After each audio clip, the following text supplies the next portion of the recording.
Ontem, finalmente, às 72 horas, acabaram. Os manifestantes uniformizados com a camisa da seleção e usando a bandeira nacional como capa mostraram o que são: golpistas, terroristas ou massa de manobra para acobertar e camuflar golpistas e terroristas patrocinados por quem vai perder muito dinheiro com o fim do governo Bolsonaro.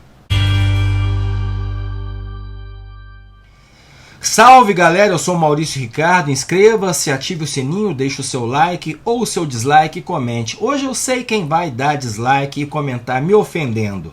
É quem acredita realmente que é um patriota cristão, salvando os valores da sua família e livrando o Brasil de uma ditadura comunista.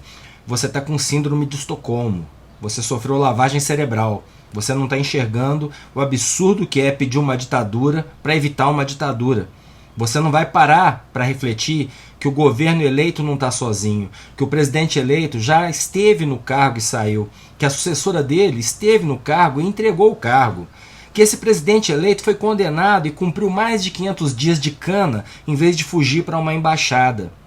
E não vai entender, porque você não quer entender, que a última vez que as Forças Armadas, entre aspas, socorreram o Brasil, o que houve foi uma ditadura com zero liberdade de expressão e zero liberdade política e social.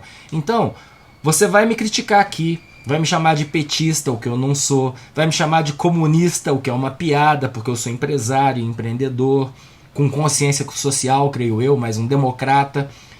E você não vai confrontar, porque dói demais, né? A realidade de que está sendo usado, feito um idiota.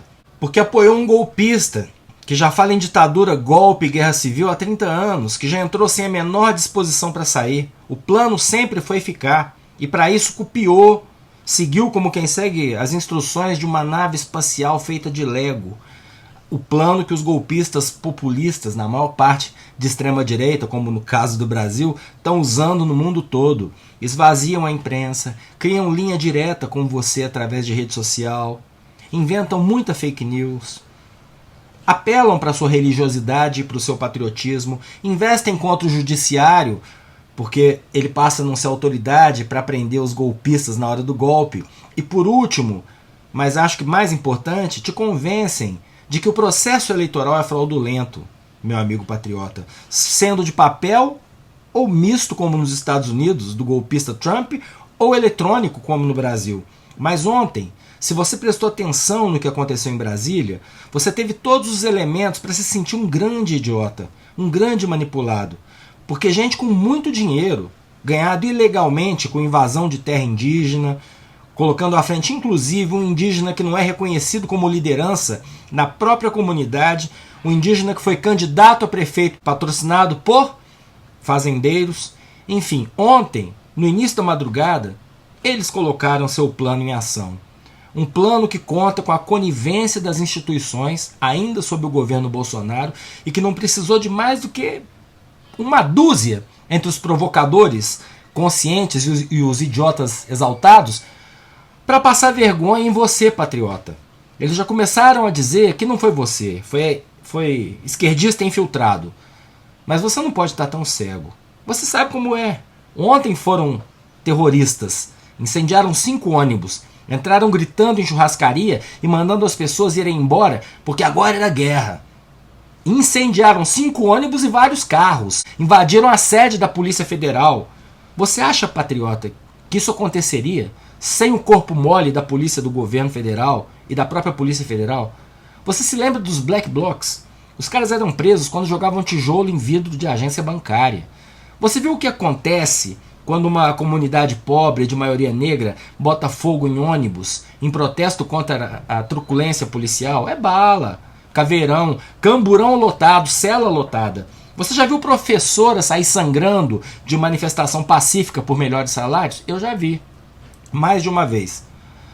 Agora, a grande prova de que a gente está vivendo a mais descarada tentativa de golpe, de imposição de uma ditadura violenta e repressora com o apoio das instituições, você sabe, meu amigo que está pegando leptospirose na porta do quartel, qual é? O número de presos ontem. Ninguém foi preso. Ninguém. Você consegue imaginar um grupo depredando uma sede da Polícia Federal sair pela porta da frente e ninguém ser preso?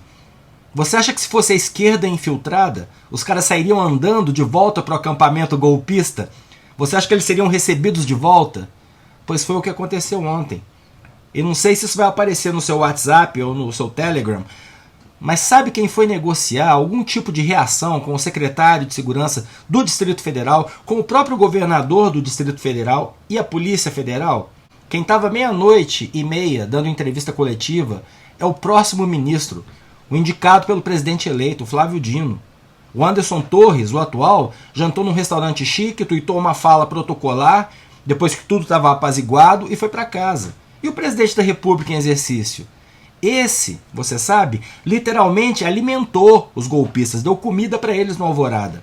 Que fique claro, não precisou muita gente para espalhar o terror no centro da capital federal na madrugada de hoje. Eu não estou afirmando, porque não seria justo, que a dona Ruth, que está cozinhando na barraquinha, ou o seu Epaminondas, aposentado, que achou o que fazer e está há 40 dias na porta do quartel, são terroristas. Mas numa democracia normal e operante, depois de ontem, com aquela imagem macabra de gente tentando empurrar um ônibus em chama de cima de um viaduto, os acampamentos em frente aos quartéis seriam simplesmente desmontados.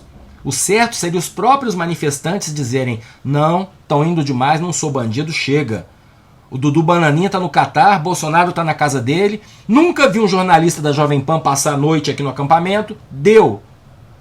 Mas não é com isso que eu estou contando. Numa democracia normal e operante, os acampamentos seriam desfeitos porque estão pedindo golpe de Estado. Nos Estados Unidos, o Trump tentou a mesma coisa. Agora, os caras que invadiram o Capitólio estão sendo julgados e estão pegando até 20 anos de cana. A eleição acabou. O próximo presidente foi diplomado. 60 milhões de brasileiros votaram nele. E ontem, gente que o seu grupo abraçou e apoiou, agiu como a guerrilha do Fidel Castro que tomou Cuba em 1959. Eu sei, falar com você é perda de tempo. O slogan "o ladrão não vai subir a rampa" é forte. Parece uma coisa do bem, né? Só que talvez você não tenha parado para se perguntar por que tanta gente que meteu o sarrafo no Lula a vida inteira, como eu, ainda acha que ele é melhor que o Bolsonaro. A resposta curta é: primeiro, porque o Bolsonaro é ladrão. Há 30 anos. Não foi investigado porque era tão medíocre como político, tão baixo clero, que só teve a vida escrutinada na véspera das eleições de 2018. E a partir daí, sem nenhuma vergonha na cara e nem compromisso com promessa de campanha, vendeu o Brasil para se proteger e proteger os filhos que ele corrompeu. Não dá para ser descondenado quando nunca se foi condenado por falta de investigação. Só esse aparelhamento dos órgãos de combate à corrupção já deveria bastar para você entender o grau de bandido que ele é. Mas veio tanta coisa depois. Tanta coisa. Tinha vindo antes também. Louvou ditador, falou que sonegava imposto, infinitas manifestações de homofobia, mas a gente, que acredita na democracia e via que a extrema-direita estava ganhando espaço no mundo, teve que entender como parte do jogo. E achou que a maioria do Brasil não botaria aquele cara lá. Mas ele entrou. E foi muito pior que a encomenda em tudo.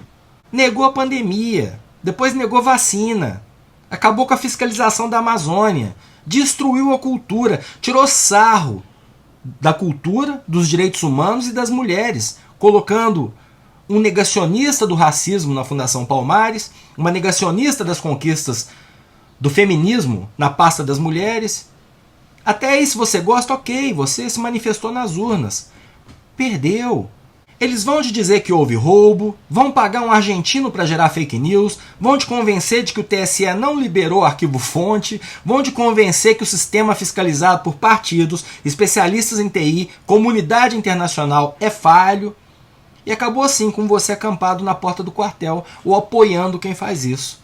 O que você não contava é que muita gente ganhou muito dinheiro invadindo terra indígena, derrubando quilômetros de madeira centenária. E para essas pessoas, criminosas que já são, patrocinar um golpe de Estado é só mais um crime.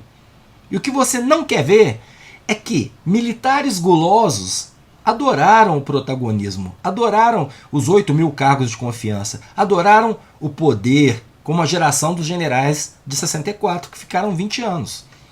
E eles também não querem entregar o osso. Você acha que o Maduro da Venezuela ficaria tempo no poder sem o exército? Eu queria dizer muito mais. Eu sei o quanto o policial militar nesse país sofre. Eu sei que tem muito bandido melhor armado.